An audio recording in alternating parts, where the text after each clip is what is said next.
You know I found Paula in a dumpster, right? What? You said you met her at the supermarket. I did. It was the bin out behind the dime a dozen. And you just picked her up out of the rubbish and brought her home? Why no? Sometimes I think I hardly know. What was that? I don't know, but we've got company, as in lots of. Well, if they pull up a chair, I would be happy to beat them with it.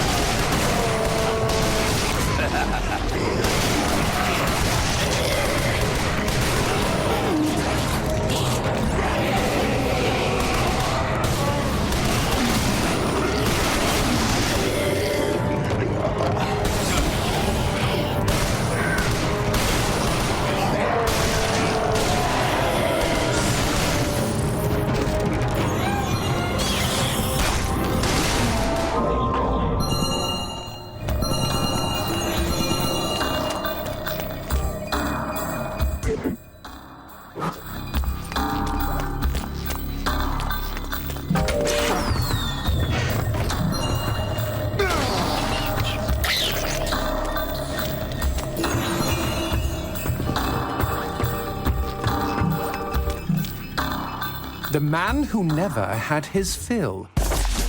It was a cold and snowy eve. Certainly no night for a man without a home to be walking these grey and endless streets. Inside the pizza parlour, George Reed spun a lively tune on his harmonica. The local children giggled and pointed excitedly at the harmonica man as their parents glowed with approval. His reward would be all the pizza he could eat, 6 pies at least, and a warm bed in one of these folks' homes. He knew they were good for it. But when he tucked in for the night, George had not had his fill. As the years and calories stacked up, most men would have got older and fatter. Yet for all he consumed, George only got thinner as he washed from town to town. Tapeworm! Tonight he plied his trade with some grannies and orderlies in a nursing home. Hoo-ah-ha! His harmonica filled the room with joy. After devouring 3 helpings of pork chops and mashed potatoes, he eyed the plate of the old woman next to him. Juice dribbled down his chin. "Go ahead, Georgie," she said. "You're such a good boy. You shouldn't have to starve." But George had not had his fill. Early the next morning, he was already on the freeway with his thumb in the air. "Where are you headed?" said the man in the truck. "Nowhere," said George. "Anywhere." It was a new decade, and tonight George played to an all but empty bar in the city. He had lost a lot of weight. Afterwards, the only woman in the joint took the stool next to him and asked him his name. The bartender leaned over the counter. "You don't know this guy, Mary. George is famous, been all over the tri-state area." With a wink, he added, "Man's insatiable." And that night, George proved it as he buried his face in Mary's beaver. Holy woodland creatures! Attaboy, George! Attaboy, George! "Play that harmonica," she purred. But even after 5 trips to heaven and back, he had not had his fill. The morning after was an awkward affair as they stared at each other over coffee. One wanted to feel more, the other just wanted to feel. In his final days, George was all skin and bones. I can relate, except for the skin part. His last meal had been a mistake. It was on a sidewalk one night in a small suburban town that he came across the boy. Hungrily, and with an agonized grimace, he opened his mouth to beg for help.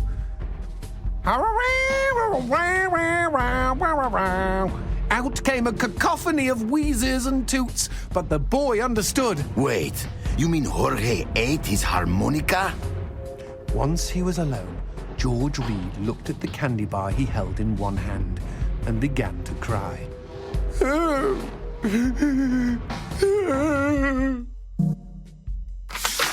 They found George's half-eaten body in a market next town over. In one hand he held a knife, in the other a fork. Chunks of flesh had been torn from his chest and his arms. Blood framed an eerie smile. The wind that morning blew fierce, and as it whistled through the hole he'd carved out of his own neck, the harmonica man played his last song in this world.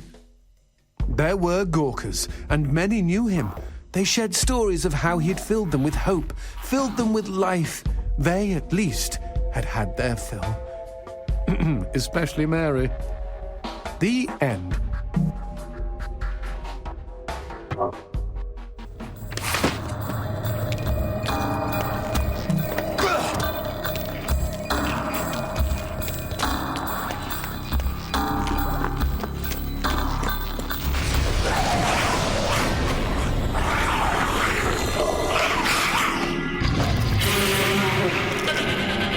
Cheeky imp!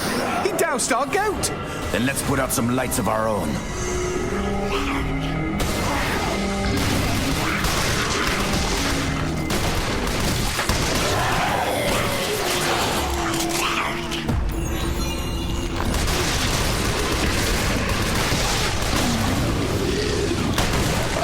Would you kindly bust a cap in those mother fudgers before they douse the lights?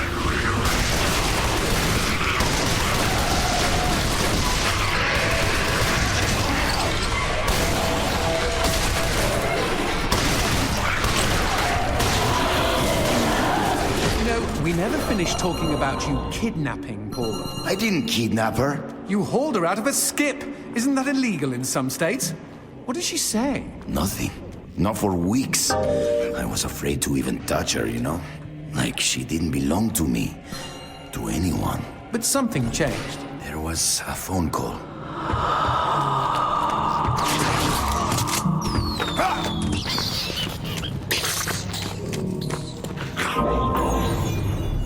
Speaking of phones, put that on hold, G. We've got company.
Now, what's this about a phone call? Me and Paula were eating when the phone rang. Suddenly, she slams her fork down and says, "Don't answer it!" Creepy. First thing she ever said to me. But I got up to take the call. Johnson, you should have seen her. She jumped out of her chair, ran to the phone, and ripped it right off the wall. Whoa. Then she came and put her arms around me and started crying. It was the craziest, weirdest, sexiest thing I have ever seen. I have been hers ever since.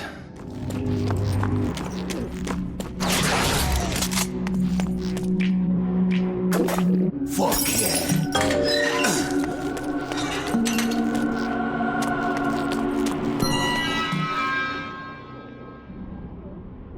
What? Demons don't like teeth? The gun laws here are very strict. Haven't you wondered why they don't shoot back? You and I are violating almost every rule in the book. Heck, I'm practically made of teeth.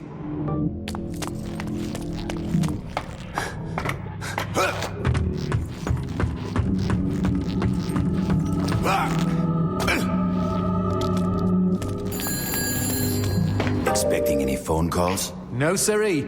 Maybe it's from Paula. Or at least someone with answers.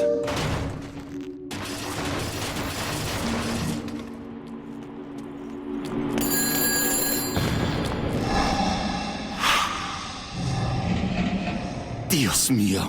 Paula, is that you? When will this fucking torture end? Ah! From hottie to hamburger, just like that.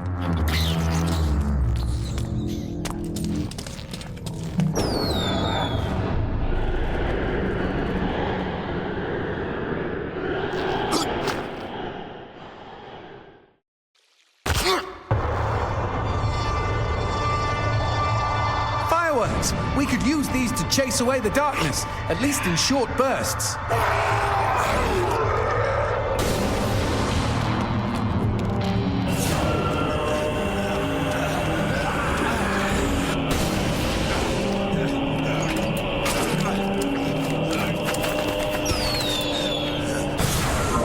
Just look at them. Fiery sprinkles in a great big chocolatey sky. Johnson, shut up.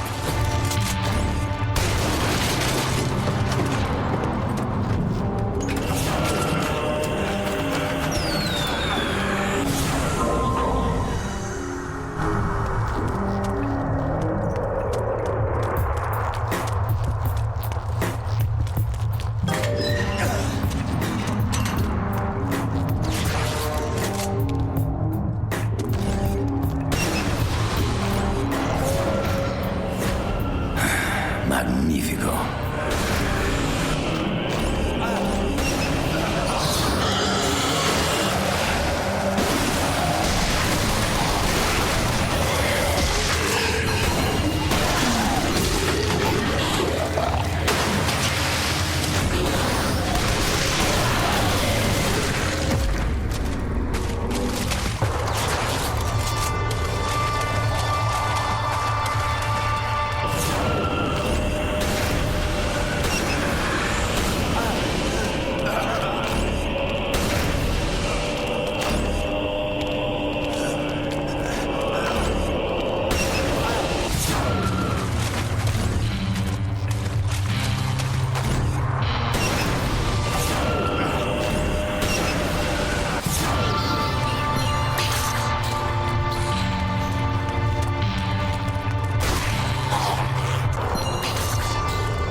This fucking darkness!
What the shit is that? Let's take a closer look. Well, howdy-ho! Name's Christopher. Now, don't y'all be afraid. I ain't gonna bite. Trust me. You see, I'm what you call a mixture of beast and human. Oh, best of both worlds, my pappy said. But what are you doing around these parts? Ain't you a mortal? Why should I tell you? All I see is demon. Well, shucks. You gotta look underneath the leathery exterior. Deep down, I am a sensitive and understanding listener. Some asswipe named Fleming stole my girl and took her to his castle. I am here to take her back. Meaning you are on a quest to kick the Prince of Evil's ass? Holy shit! Oh, I want in on some of this action. How can I help, huh? How can I? Well, I hope that you're offering more than just enthusiasm. I tell you what, I get pretty hungry, and I just love them white gems. You get enough of those and we can trade. With the right incentive, I might even be able to introduce you to some real product. Know what I mean? Magnifico. Okay, then chuck them sparklies right down the hatch. Go on, feed me. Ah! Howdy-ho, if it ain't my bestest buddies.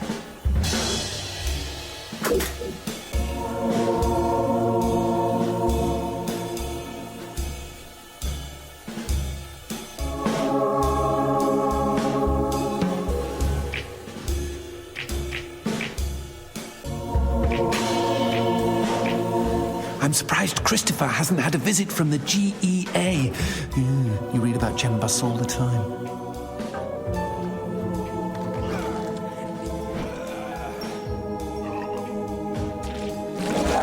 Y'all take care now.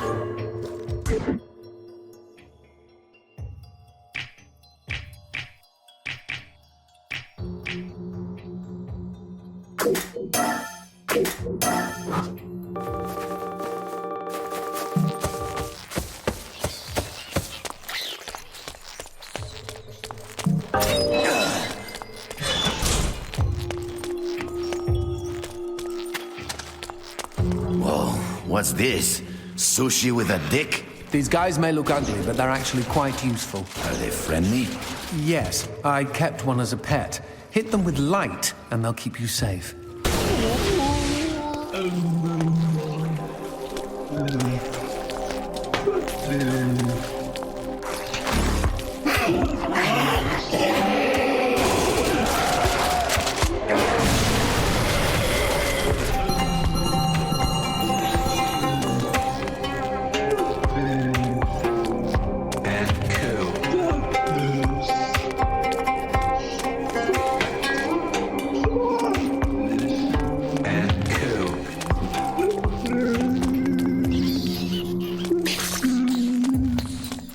Cemetery. Really? I had no idea. No, there isn't. No need to get snippy. It's just this wasn't here before. Since when do demons get buried?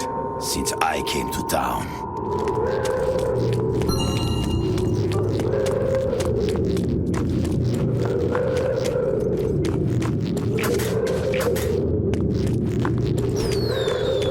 Whoa! Who did this? Mr. X! Only a demon hunter could kill this many and not be lying dead next to them.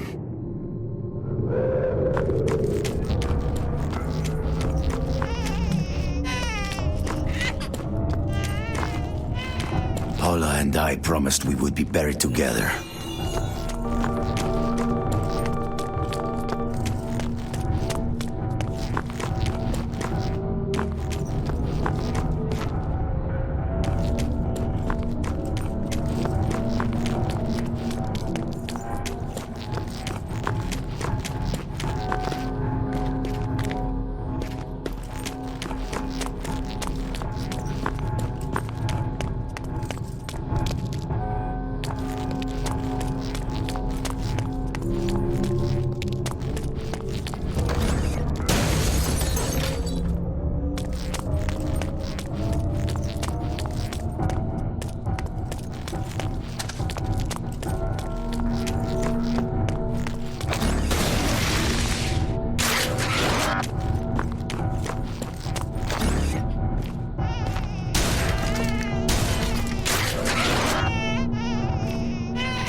suggestions? Aim for the head! Not that you really have a choice.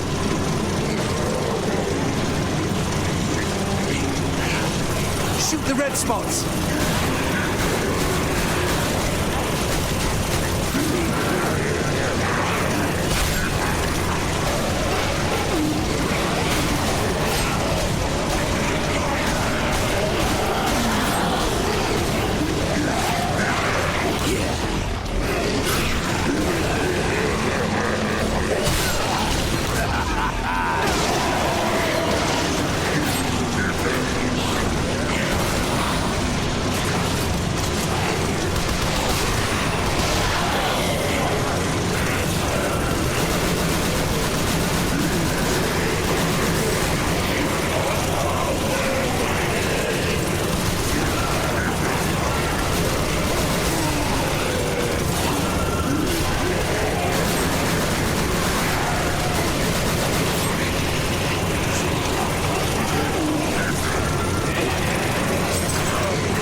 Darkness. Where is a god when you need one? Okay.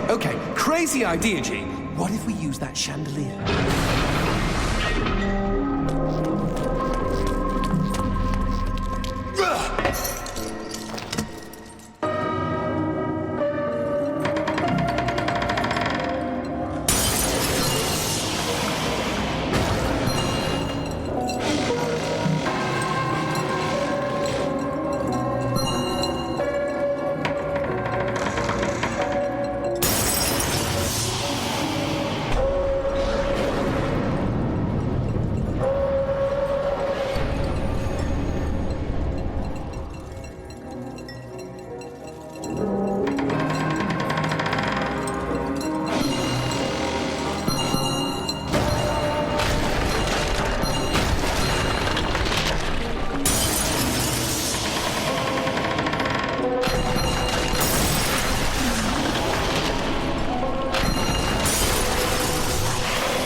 Me, or are these crystals a bit phallic?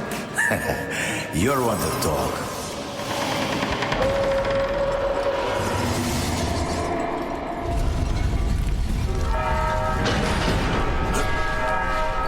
You see? Chandelier! Brilliant idea! For one you pulled out of your ass. Wrong. I don't have an ass.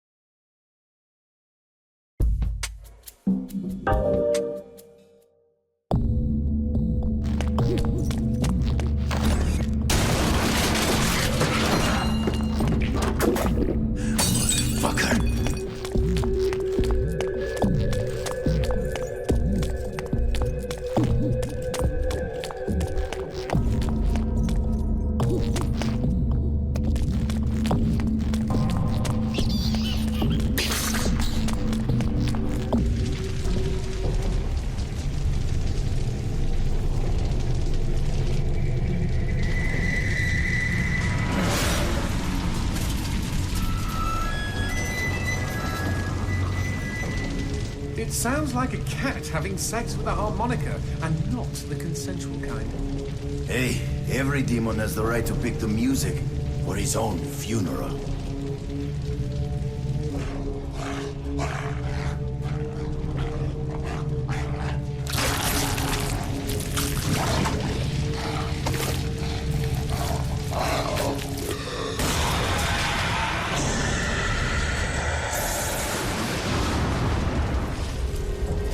Okay, the excrement is really hitting the proverbial fan here, G. I'm what you might call concerned. Me too. Concerned this kill is gonna be over too quickly.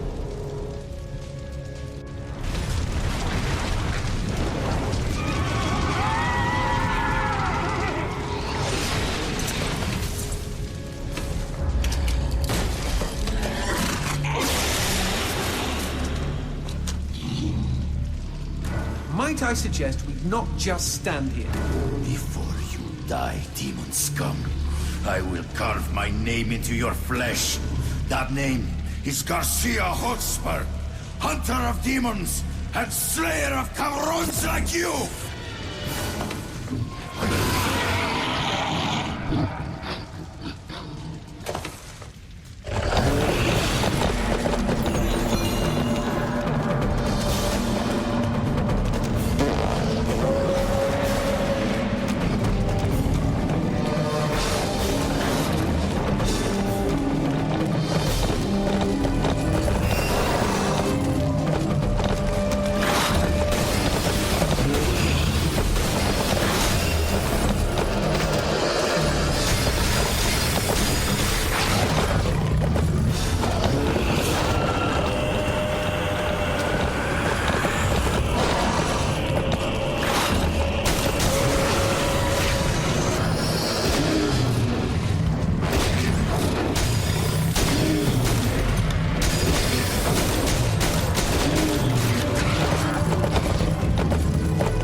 a pretty price. I smell an upgrade. Plug it in, G.